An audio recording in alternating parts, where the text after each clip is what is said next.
فأعوذ بالله من الشيطان الرجيم. بسم الله الرحمن الرحيم. يا أيها الذين آمنوا اتقوا الله حق تقاته ولا تموتن إلا وأنتم مسلمون. يا أيها الناس اتقوا ربكم الذي خلقكم من نفس واحدة وخلق منها زوجها وبث منهما رجالا كثيرا ونساء واتقوا الله الذي تساءلون به والأرحام إن الله كان عليكم رقيبا. يا أيها الذين آمنوا اتقوا الله وقولوا قولا سديدا يصلح لكم أعمالكم ويغفر لكم ذنوبكم ومن يطع الله ورسوله فقد فاز فوزا عظيما. وقال الله تعالى في موضع آخر: ومن يعظم شعائر الله فإنها من تقوى القلوب فكلوا منها وأطعموا القانع والمعتر كذلك سخرناها لكم لعلكم تشكرون. সম্মানিত মুসল্লিগণ, আল্লাহ তাআলার প্রশংসা জ্ঞাপন করি, যিনি আমাদেরকে প্রতি জুমার ন্যায় আজও সালাতুল জুমা আদায় করার জন্য একত্রিত হওয়ার তৌফিক দান করেছেন। তার সাথে সাথে এমন একটা মাসে মসজিদে আসার তৌফিক দান করেছেন যে মাসটি হলো খুবই গুরুত্বপূর্ণ এবং সেই দিনটি হলো খুবই মর্যাদাবান। সেই দিনেই সেই মাসেই আমরা আজকে মসজিদে অবস্থান করছি, তাই তার প্রশংসা করি আলহামদুলিল্লাহ। বিশ্ব নবীর উপর দরুদ ও সালাম শান্তি বর্ষণ হোক, আল্লাহুম্মা আমিন। আমরা আজকে যে তারিখে অবস্থান করছি সে তারিখটি হলো আজকে হলো 9 তারিখ। আর সৌদি আরবে আজকে বরকতময় কল্যাণময় দিন, সেটা হলো ইয়াউমু ঈদুল আজহা, ঈদুল আজহার দিন। আজকে কুরবানির দিন। আর আজকে এখানে আমাদের 9 তারিখ। আজকে এখানে তারিখ হিসাবে বলা যায় যে ইয়াউমুল আরফা, এখানে আজকে আরফার দিন। যদিও অবস্থান করেছিল সৌদি আরবে হাজিগণ গতকাল আরফার ময়দানে এবং সেটা আরফার দিন ছিল। এখানে মতভেদের বিষয়, যে যেটা বুঝে আছে সে সে হিসাবে পালন করবে। আজকে অনেকে রোজা আছে, আবার অনেকে রোজা কালকে রেখে ফেলেছেন বা কালকে আজকে 2 দিনে রেখেছেন। যার যেটা ইচ্ছা, এটা কোনো বেদাত হবে না। মানে যেহেতু 9 তারিখ পর্যন্ত রোজা রাখা যায়, এজন্য রোজা রাখতে পারবে। যাই হোক, আজকে খুব গুরুত্বপূর্ণ দিন। এই দিনকে আমাদেরকে সম্মান করতে হবে, এই দিনের সম্মান মর্যাদা দিতে হবে। এই দিনকে এবং এই দিনের কিছু বিষয়কে আল্লাহ তাআলা শাআইরুল্লাহ বলেছেন, মানে আল্লাহ তাআলার প্রতীক, নিদর্শন বলে আখ্যায়িত করেছেন। যেমন সাফা মারওয়া সাই করা, সাফা মারওয়া দৌড় দেওয়া, এই জায়গাটাকে আল্লাহ তাআলা বলেছেন বা এই কাজটাকে বলেছেন প্রতীক, বলেছেন নিদর্শন বলা হয়েছে। ইন্নাস সাফা ওয়াল মারওয়াতা মিন শাআইরিল্লাহ। এবং আল্লাহ তাআলা সূরা হজ 23 নম্বর আয়াতে বলেছেন যে ওয়ামাই ইউআযযিম শাআইরাল্লাহি ফাইন্নাহা মিন তাকওয়াল কুলুব। যে ব্যক্তি আল্লাহ তাআলার নিদর্শনকে সম্মান করে, মর্যাদা দেয়, ফাইন্নাহা মিন তাকওয়াল কুলুব, আসলে এটা তার অন্তরের ব্যাপার, এটাই হলো তাকওয়ার বহিঃপ্রকাশ। মিন তাকওয়াল কুলুব মানে তার মধ্যে তাকওয়া আছে। যেমন কুরবানির বস্তু, কুরবানির জানোয়ারকেও প্রতীক বলা হয়েছে, কুরবানির জানোয়ারকেও শাআইরাল্লাহ বলা হয়েছে। অতএব কুরবানির জানোয়ারকে কেউ যদি ভালোভাবে দেখাশোনা করে, খেয়াল রাখে, তার যেন কোনো ক্ষতি না হয়, এবং তাজা ভালো মোটা যদি কেউ কুরবানির পশু কিনে, তাহলে এটা আল্লাহ তাআলার একটা শাআইরাল্লাহকে মর্যাদা দিল। অতএব ফাইন্নাহা মিন তাকওয়াল কুলুব, এটা হলো একটা অন্তরের ব্যাপার। আজকে আমি আপনাদের সম্মুখে যে বিষয় নিয়ে আলোচনা করব সেটা হলো যে কুরবানির দিনে কিছু করণীয় বিষয় আছে যেগুলো আমাদেরকে কুরবানির দিনে করতে হবে। যাই হোক, কুরবানির দিনে কিছু করণীয় বিষয় আছে, সেগুলো নিয়ে আজকে আমি আপনাদের সম্মুখে আলোচনা করব। তার মধ্যে একটা হলো যে তাকবীর পাঠ করা। তাকবীর পাঠ করা, বিশেষ করে যেই দিন থেকে তাকবীর পাঠ করা জরুরি, সেটা হলো ইয়াউমুল আরফা। ইয়াউমুল আরফা সকাল থেকে নিয়ে একদম আইয়ামে তাশরিকের শেষ দিন পর্যন্ত, আইয়ামে তাশরিকের শেষ দিন পর্যন্ত তাকবীর পাঠ করা এটা জরুরি। এটা আল্লাহ তাআলা আইয়ামে তাশরিক বলতে কি বোঝানো হয়েছে? আইয়ামু তাশরিকিন এর শব্দের অর্থ হলো যে শুকানোর দিন, অর্থাৎ মাংস শুকানোর দিন। যে দিনগুলোতে মানুষ মাংস শুকিয়ে রাখে, সংরক্ষণ করে রাখে। এখানে অনেক পদ্ধতি বের হয়েছে, ফ্রিজে রাখা বা জাল দিয়ে দিয়ে রাখে, এবং অনেক জায়গায় শুকিয়ে রাখে। এজন্য আইয়ামু তাশরিক বলা হয়েছে। এবং আইয়ামু তাশরিক এটা 11 তারিখ, 12 তারিখ, 13 তারিখ, 13 তারিখ আসর পর্যন্ত। তাহলে ইয়াউমুল আরফা সকাল থেকে নিয়ে 13 তারিখ আসর পর্যন্ত তাকবীর পাঠ করা এটা জরুরি, তাকবীর পাঠ করতে হবে। আল্লাহ তাআলা এ বিষয়ে সূরা বাকারাতে বলেছেন, ওয়াজকুরুল্লাহা ফি আইয়ামিন মা'দুদাত। আইয়ামে মা'দুদাত বলতে আইয়ামে তাশরিককে বোঝানো হয়েছে। এবং ওয়াজকুরুল্লাহ, আল্লাহ তাআলাকে স্মরণ করার কথা। অতএব আল্লাহ তাআলাকে তোমরা স্মরণ করো কি দিয়ে? তাসবিহ, তাহলিল, তাকবীর। অতএব আল্লাহু আকবার, আল্লাহু আকবার, লা ইলাহা ইল্লাল্লাহু, আল্লাহু আকবার, আল্লাহু আকবার, ওয়ালিল্লাহিল হামদ, এই ধ্বনি সব সময় সব জায়গাতে হওয়া দরকার। মুসলিমের উচিত হলো যে বাড়িতে, রাস্তাঘাটে, মসজিদে, সব জায়গায় এই ধ্বনি বলবে এবং আল্লাহ তাআলার বড়ত্ব বয়ান করবে। অতএব তাকবীর পাঠ করা এটা হলো কুরবানির দিন থেকে নিয়ে ইয়াউমুল আরফা থেকে নিয়ে আইয়ামে তাশরিক পর্যন্ত এটা আমাদেরকে করতে হবে। আইয়ামে তাশরিককে ঈদের দিনও বলা হয়েছে।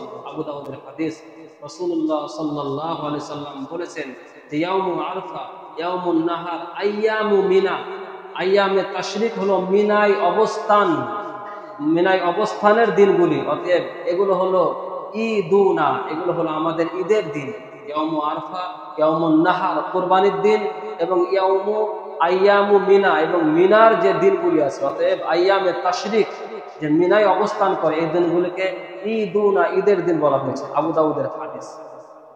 অতএব এই সমস্ত দিনের মর্যাদা দেওয়া এবং এগুলোতে তাকবীর পাঠ করা এটা আমাদের জন্য জরুরি, এবং এটা আমাদের ঈদের দিন হলে ভালোভাবে গোসল করা, এবং গোসল করে সুন্দরভাবে সুগন্ধি গায়ে লাগিয়ে বের হওয়া, সুন্দর পোশাক পরিধান করা, সেটা নতুন হোক বা পুরাতন হোক, যেন সুন্দর হয়। সব থেকে ভালো এবং উত্তম পোশাক এবং সুন্দর পোশাক এটা পরে সৌন্দর্যময় হয়ে সলাতের দিকে, ঈদের ময়দানে যাওয়া, এটা সুন্দর পোশাক পরিধান করা, এটি একটি আমল।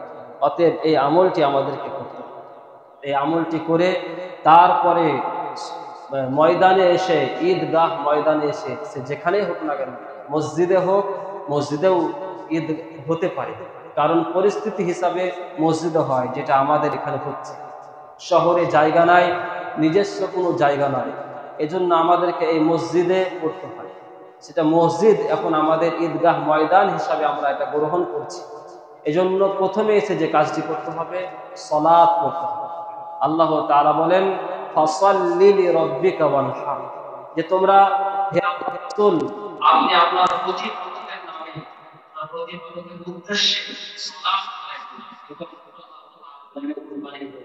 এখানে সালাত আদায় বলতে বোঝানো হয়েছে সালাত আদায় ঈদের নামাজকে বিশেষ করে বলা হয়েছে। কুরবানি করা যখন হয়ে যাবে তখন কুরবানি করার পরে কুরবানির গোশত এটা উচিত। রাসূলুল্লাহ সাল্লাল্লাহু আলাইহি ওয়াসাল্লাম এই বিষয়ে বলেছেন যে ঈদুল আজহার দিনে না খেয়ে বের হবে এবং তোমরা বাড়িতে এসে খাবে এবং ফায়াকুলু মিন উযহিয়াতি এবং কুরবানি থেকে অর্থাৎ কুরবানি পশু থেকে কিছু খাওয়া, মানে কুরবানি কিছু খাওয়া, ভক্ষণ করা, এটা ভালো। মানে ঈদের সলাত আদায় করে এসে খাবে এবং কুরবানির গোশত খাওয়া, এটাই হচ্ছে ভালো এবং মুস্তাহাব। অতএব তোমরা না খেয়ে বের হবে এবং এসে মাংস দিয়ে কিছু খাবে, এটা আমাদেরকে খেয়াল করতে হবে। পায়ে হেঁটে যাওয়া, পায়ে হেঁটে ময়দানে বা নামাজ পড়ার, ঈদের নামাজ পড়ার উদ্দেশ্যে যাওয়া, পায়ে হেঁটে যাওয়া, এটাই হলো সুন্নাত। আলী রাদিয়াল্লাহু তাআলা আনহু তিনি বলেন যে সুন্নাত হলো পায়ে হেঁটে যাওয়া। অতএব পায়ে হেঁটে যাওয়ার চেষ্টা করতে হবে। পরিস্থিতি যদি সেরকম হয় তাহলে যানবাহনে আসা যায়, যাওয়া যায়। পরিস্থিতি পানি বৃষ্টি বর্ষণ হচ্ছে, যাওয়া যাচ্ছে না, সেক্ষেত্রে মসজিদে হয়তো নামাজ হবে, এজন্য যানবাহন ব্যবহার করা যায়। অনেক দূর যাওয়া যাবে না, এইরকম পরিস্থিতি যদি হয়, বোঝা যাবে পরিস্থিতিগুলো কেমন, সেক্ষেত্রে পায়ে হেঁটে না এসে তখন যানবাহন ব্যবহার করা যায়, কিন্তু পায়ে হেঁটে যাওয়া এটা হলো সুন্নাত। রাস্তা পরিবর্তন করা, আমাদেরকে রাস্তা পরিবর্তন করতে হবে। রাসূলুল্লাহ সাল্লাল্লাহু আলাইহি সাল্লাম তিনি রাস্তা পরিবর্তন করেছিলেন। জাবির রাদিয়াল্লাহু তাআলা আনহু থেকে বর্ণিত আছে যে কানান নবী সাল্লাল্লাহু আলাইহি সাল্লাম ইযা কানা ইয়াউমু ঈদিন খালাফাত তারিকা, যে রাসূলুল্লাহ সাল্লাল্লাহু আলাইহি সাল্লাম বলেন যখন ঈদের দিন হতো তো ঈদের দিনে তিনি রাস্তা পরিবর্তন করতেন। যে রাস্তায় তিনি ঈদের জন্য, ঈদের উদ্দেশ্যে বের হতেন, অন্য রাস্তা দিয়ে, অন্য পথে তিনি আবার ফিরে আসতেন। এটার কারণ হলো যাতে অনেক মানুষের সাথে সাক্ষাৎ হয় এবং সবারের জন্য কল্যাণকর, বরকতময় মুবারকবাদ দেওয়া যায়, তাদের জন্য দোয়া করা হয়, আনন্দ পাওয়া যাবে। এবং যদি কারো কোনো অসুবিধা হয়, কারো যদি সাহায্যের প্রয়োজন হয়, তাহলে তাকে যাতে সাহায্য করা যায়, এজন্য রাস্তা পরিবর্তন করা। এটা বুখারী শরীফের হাদিস। এইভাবে আমাদেরকে যেটা করতে হবে আরো, সেটা হলো যে ঈদের দিনে ঈদের শুভেচ্ছা জানানো, ঈদের দিনে মুবারকবাদ জানানো, এটা উচিত। যার সঙ্গে সাক্ষাৎ হবে, দেখা হবে, ঈদের মুবারকবাদ জানাতে হবে। বরকতময় এর দোয়া, বরকতের কল্যাণের দোয়া তাকে দিতে হবে। আর এটা জানি যে আমরা কি বাক্য বলে দিয়ে থাকি যে তাকাব্বালাল্লাহু মিন্না ওয়া মিনকুম, তাকাব্বালাল্লাহু মিন্না ওয়া মিনকা, এভাবে বলা যায় যে তাকাব্বালাল্লাহু মিন্নি ওয়া মিনকা, তাকাব্বালাল্লাহু মিন্না ওয়া মিনকুম, এবং তাকাব্বালাল্লাহু মিন্না ওয়া মিনকুম সালিহাল আমাল, এভাবেও বলা যায়। এবং তাকে ঈদ মুবারক এই শব্দটাও বলা যায়, কোনো অসুবিধা নাই। এটা আরবিতে হলে বলা যাবে ঈদুকা মুবারক, ঈদুকা মুবারক, বা ঈদুকুম মুবারাকুন, ঈদুকুম মুবারক, এইভাবে শব্দ বলা যায়। এবং আরো বলা যায় যে কুল্লু আম ওয়া আনতুম বিখাইর, প্রত্যেক বছর তুমি ভালো থাকো, আল্লাহ তোমাকে ভালো রাখো, এইভাবে দোয়া দেওয়া যায় যে কুল্লু আম ওয়া আনতুম বিখাইর। এইভাবে দোয়া দেওয়া, সালাম কালাম করা, এবং তার সঙ্গে সাক্ষাৎ হলে যাতে তোমার যে কুরবানি করা হলো, যা যাবতীয় আমলগুলো করা হলো, যাতে আল্লাহ কবুল করেন, এই দোয়া তাকে দেওয়া, এটা শুভেচ্ছা জানানো, এটা খুব ভালো। এবার আমরা আলোচনা করব যে কুরবানির দিনে পশুর সাথে যে ব্যবহারগুলো আমাদেরকে করতে হবে। আমরা যখন কুরবানি করব তখন নিজে হাতে কুরবানি করা, এটা হলো উত্তম এবং ভালো। নিজে হাতে কুরবানি করলে এটা আল্লাহ তাআলার নৈকট্য লাভের একটা ভালো মাধ্যম। বোঝা যাচ্ছে যে নিজে হাতে কুরবানি দেওয়ার চেষ্টা করছে, দিচ্ছে, মানে সে আল্লাহ তাআলার নৈকট্য ভালো আশা করছে, আশাবাদী। এজন্য নিজে হাতে কুরবানি দিলে একটা স্বাদ পাওয়া যায় যে কুরবানি আমি দিচ্ছি। নিজে হাতে কুরবানি অবশ্যই দেওয়ার চেষ্টা করব। এবং নিজে হাতে কুরবানি রাসূলুল্লাহ সাল্লাল্লাহু আলাইহি সাল্লাম তিনি দিয়েছেন, তিনি নিজে হাতে কুরবানি দিয়েছেন। এমনকি বিদায়ী হজের দিনে, হিজ্জাতুল বিদা, যেদিন রাসূলুল্লাহ সাল্লাল্লাহু আলাইহি সাল্লামের শেষ হজ, সেই দিন তিনি তিনি 63টি উট নিজে হাতে কুরবানি করেছেন। জাবির রাদিয়াল্লাহু তাআলা আনহু থেকে বর্ণিত আছে যে ফানাহা রাসূলুল্লাহ সাল্লাল্লাহু আলাইহি ওয়াসাল্লাম বিয়াদিহি সালাসা ওয়া সিত্তিনা, যে রাসূলুল্লাহ সাল্লাল্লাহু আলাইহি ওয়াসাল্লাম নহর করেছেন 63টি উট তিনি নিজে হাতে নহর করেছিলেন। রাওয়াহু মুসলিম, এটা মুসলিম শরীফে আছে, মুসলিম শরীফে হাদিসটি আছে, অতএব সহিহ হাদিস। এবং তিনি 63টি উট নিজে কুরবানি করলেন, তারপরে দায়িত্ব দিলেন আলী রাদিয়াল্লাহু তাআলা আনহু। মোট তিনি 100টি উট তিনি কুরবানি করেছিলেন, নিজে তিনি 63টি উট কুরবানি করেছিলেন, বাকিগুলো আলী রাদিয়াল্লাহু তাআলা আনহুকে দায়িত্ব দিয়েছিলেন। তাহলে নিজে হাতে কুরবানি করা এটা হলো উত্তম। ইমাম বুখারী রাহিমাহুল্লাহ তিনি বলেন যে আবু মুসা আশআরী রাদিয়াল্লাহু তাআলা আনহু তিনি একজন সাহাবী, তিনি তার মেয়েদেরকে নির্দেশ দিতেন, আদেশ দিতেন যেন তারা নিজে হাতে কুরবানি করে। মেয়েদেরকে আদেশ দেওয়া হতো, আবু মুসা আশআরী তিনি আদেশ করতেন যেন তারা নিজে হাতে কুরবানি করেন। অতএব এ থেকে বোঝা গেল যে মেয়েরাও কুরবানি করতে পারে, তারা যদি সামর্থ্য ক্ষমতা রাখে তাহলে মেয়েরাও কুরবানি করতে পারেন। অতএব এটা ইমাম বুখারী আবু মুসা আশআরীর ব্যাপারে তিনি বলেছেন যে মেয়েদেরকেও তিনি আদেশ দিয়েছেন, অতএব মেয়েরাও কুরবানি করতে পারে। আমাদেরকে কুরবানি করার জন্য আর একটা বিষয় যেটা লক্ষ্য রাখতে হবে সেটা হলো যে কুরবানির পশুকে আরাম দেওয়া, কুরবানির পশুর সাথে ভালো সুন্দর আচরণ করা, যাতে কোনো কষ্ট না পায় সেই রকম চেষ্টা করা।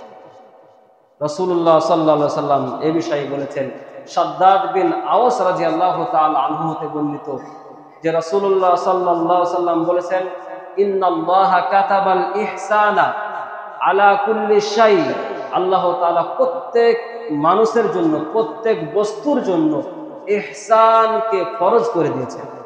দয়া, সুন্দর আচরণ করা, ভালো উত্তম ব্যবহার করা, প্রত্যেকটা বস্তুর সাথে, প্রত্যেকটা প্রাণীর সাথে, মানুষের সাথে, সকলের সাথে উত্তম আচরণ করা, এটা আল্লাহ তাআলা কাতাবাল্লাহ, আল্লাহ তাআলা এটা ফরজ করেছেন।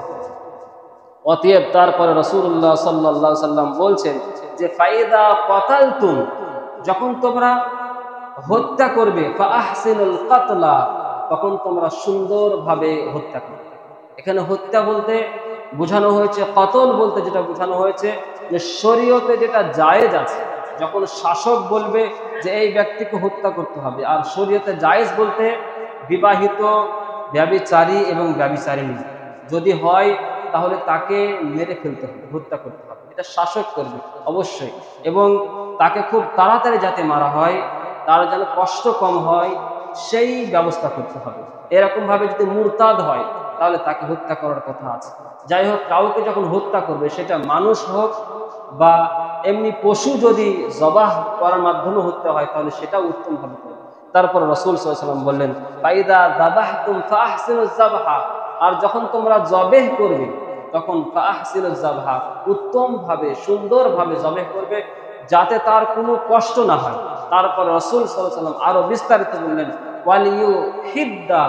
ওয়ালিউহিদ্দা আহাদুকুম শুফরাতা, এবং তোমরা তোমাদের চাকুকে তেজ করবে, ধারালো করবে, এবং ফালিউরিহ যাবিহাতা, এবং তোমাদের যাবিহা যে কুরবানি, যে জবেহের বস্তু আছে সেই প্রাণীটাকে আরাম দিবে, শান্তি দিবে, সুন্দরভাবে তাকে জবেহ করবে যাতে সুন্দরভাবে কেটে যায়। আর এর মাধ্যম হলো চাকুটাকে ধারালো করা এবং সুন্দরভাবে জবেহ করা, ভালোভাবে বাঁধা যাতে খুব সহজেই জবাই হয়ে যায় সেই চেষ্টা করা, এটা আমাদেরকে করতে হবে। আর যদি উট হয় তাহলে উট হলে নহর করতে হবে, অতএব বাঁ পা বেঁধে রাখতে হবে, 3 পা খোলা থাকবে, এবং নহর করতে হবে, তার বুকে ছুরি চালাতে হবে, এবং আস্তে আস্তে রক্তগুলো প্রবাহিত হবে, পড়ে যাবে। তারপরে যখন মেঝেই পড়ে যাবে, মাটিতে যখন পড়বে, তখন সেটা হালাল হলো, তখন তোমরা খাও। আল্লাহ তাআলা বলেন, ফাযকুর ইসমাল্লাহি আলাইহা সাওয়াফা ফাইদা ওয়াজাবাত জুনুবুহা, যখন সে পড়ে যাবে মাটিতে, দাঁড়িয়ে থাকা অবস্থায় তাকে নহর করবে এবং আল্লাহর নাম নেবে, এবং যখন সে পড়ে যাবে তখন তা থেকে তোমরা খেতে পাবে। অতএব উট হলে এই ব্যবস্থা করতে হবে, যেমন পশু হবে তেমন ভাবে ব্যবস্থা নিয়ে আমাদেরকে আরাম দিয়ে জবাই করতে হবে। জবাই করার সময় আমাদেরকে যেটা বলতে হবে সেটা হলো আল্লাহর নাম নেওয়া। আল্লাহর নাম নেওয়া মানে বিসমিল্লাহ বলা। বিসমিল্লাহ বলা এটা হলো জরুরি। বিসমিল্লাহ বলা এটা জরুরি। সূরা আনআম 118 নম্বর আয়াত, আরো অন্যান্য সূরায় আল্লাহ তাআলা বলেছেন যে ফাকুলু মিম্মা যুকিরা স্মাল্লাহি আলাই, তোমরা তা থেকে খাও যার উপর আল্লাহর নাম নেওয়া হয়েছে। ফাকুলু মিম্মা যুকিরা স্মাল্লাহি আলাই ইন কুনতুম বিআয়াতিহি মুমিনিন, যদি তোমরা মুমিন হও তাহলে তা থেকে খাবে যার উপর আল্লাহর নাম নেওয়া হয়েছে। আল্লাহর নাম বলতে বিসমিল্লাহ বলা। তাহলে বিসমিল্লাহ বলা এটা হলো জরুরি, এটা হলো আবশ্যিক, যে যখনই জবাই করবে তখন বিসমিল্লাহ বলেই জবাই করবে। এবং বিসমিল্লাহর সাথে আল্লাহু আকবার বলা এটা হলো মুস্তাহাব। এটা মুস্তাহাব। কেউ যদি আল্লাহু আকবার না বলে, শুধু বিসমিল্লাহ বলে, যথেষ্ট হয়। অতএব বিসমিল্লাহ বলা এটা আবশ্যিক, জরুরি, আর আল্লাহু আকবার বলা এটা মুস্তাহাব। হাদিসে আছে যে জাবির রাদিয়াল্লাহু তাআলা আনহু থেকে বর্ণিত আছে যে রাসূলুল্লাহ সাল্লাল্লাহু আলাইহি সাল্লামের কাছে একটা দুম্বা আনা হলো এবং তিনি সেটা নিজে হাতে জবাই করলেন এবং বিসমিল্লাহি আল্লাহু আকবার, তিনি বললেন কি বিসমিল্লাহি আল্লাহু আকবার বলে তিনি জবাই করেছিলেন। অতএব বিসমিল্লাহি আল্লাহু আকবার এটা বলা হলো মুস্তাহাব। এবং এছাড়া আল্লাহু আকবার যেমন অন্যান্য হাদিসে আছে, একটা হাদিসে আছে যে বিসমিল্লাহি আল্লাহুম্মা তাকাব্বাল মিন মুহাম্মাদ ওয়া মিন আলি মুহাম্মাদ ওয়া মিন উম্মতি মুহাম্মাদ। অতএব এখানে বিসমিল্লাহি তাকাব্বাল, বিসমিল্লাহি আল্লাহুম্মা তাকাব্বাল, এখানে বিসমিল্লাহি আল্লাহুম্মা তাকাব্বাল, এখানে কিন্তু বিসমিল্লাহি আল্লাহু আকবার কথাটি নাই। অতএব আল্লাহু আকবার বলা এটা হলো মুস্তাহাব, এটা ভালো, এবং বিসমিল্লাহ বললে যথেষ্ট। তাহলে দোয়া আমরা কি বলে জবাই করব? যদি নিজের জন্য কেউ নিজে জবাই করে নিজে হাতে, তাহলে বলবে বিসমিল্লাহি আল্লাহুম্মা তাকাব্বাল মিন্নি, এতটুকুই যথেষ্ট। বিসমিল্লাহি আল্লাহুম্মা তাকাব্বাল মিন্নি। আর কেউ যদি নিজের পরিবারের তরফ থেকে জবাই করে, কুরবানি করে, তাহলে বলবে বিসমিল্লাহি আল্লাহুম্মা তাকাব্বাল মিন্নি ওয়া মিন আহলি বাইতি। আর যদি অন্যান্য কোনো লোকের জবাই করে দেয় তাহলে সে বলতে পারে, নাম নিয়ে বলতে পারে যে বিসমিল্লাহি আল্লাহুম্মা তাকাব্বাল মিন, তারপরে আব্দুল্লাহ হোক, যে নাম হোক, সে নামগুলো একে একে বলবে। এবং আর একটা দোয়া আছে যে একদিক থেকে বলা যায় এইভাবে যে বিসমিল্লাহি আল্লাহু আকবার আল্লাহুম্মা হাযা লাকা আল্লাহুম্মা হাযা মিনকা ওয়া লাকা, তারপরে আল্লাহুম্মা তাকাব্বাল মিন্নি আল্লাহুম্মা, এইভাবে আল্লাহুম্মা তাকাব্বাল মিন আহলি বাইতি, এইভাবে সব দোয়াগুলো পাঠ করে মানে কুরবানি করতে হবে। তাহলে আমাদেরকে বিশেষ করে যদি এই দোয়াগুলো মুখস্থ না থাকে তাহলে শুধুমাত্র বিসমিল্লাহি আল্লাহু আকবার বলেই জবাই। এবং আমাদেরকে এই জবাই করা মাংস, কুরবানির মাংসগুলো আমরা কি করব? কুরবানির মাংসগুলো কিভাবে খাবো? কুরবানির মাংসগুলো নিজে খাওয়া এবং গরিব অভাবগ্রস্তদেরকে দেওয়া এবং আত্মীয় স্বজনদেরকে উপহার হিসাবে দেওয়া যেতে পারে। তাহলে নিজে খেতে হবে এবং অভাবীদেরকে দিতে হবে এবং আত্মীয় স্বজনদেরকে উপহার হিসাবে দেওয়া যাবে কুরবানির মাংসগুলো। এবং এটা আল্লাহ তাআলা বলেছেন যে ফাকুলু মিনহা ওয়াতইমুল বাইসাল ফাকির, যে তোমরা নিজে খাও এবং তোমরা খাওয়াও বাইসাল ফাকির, যারা অভাবগ্রস্ত তাদেরকে, ফকিরদেরকে তোমরা খাওয়াও। অন্য জায়গায় বলেছেন কানিআ ওয়াল মুতাররা, যারা অল্পতে তুষ্ট থাকে, যারা সন্তুষ্ট থাকে। অতএব এখানে বোঝানো হয়েছে যারা চেয়ে বেড়াতে পারে না, যারা দুয়ারে দুয়ারে যেতে পারে না, সে সমস্ত মিসকিনদেরকে তোমরা লক্ষ্য রাখবে এবং তাদেরকে খাওয়াবে। আর যারা চেয়ে বেড়ায় তারা হলো ফকির, ভিক্ষুক, তাদেরকেও দিবে আর নিজেও খাবে। এই হিসাবে যে কিভাবে ভাগ বন্টন করবে এর বিস্তারিত আলোচনা কোরআন ও হাদিস থেকে পাওয়া যায় না।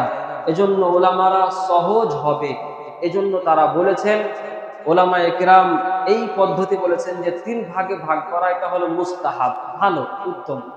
যে 3 ভাগে ভাগ করবে, 1 ভাগ নিজে খাবে এবং এক ভাগ গরিব দেরকে দিবে এবং এক ভাগ আত্মীয় স্বজনদেরকে উপহার হিসাবে দিবে, এটা ভালো।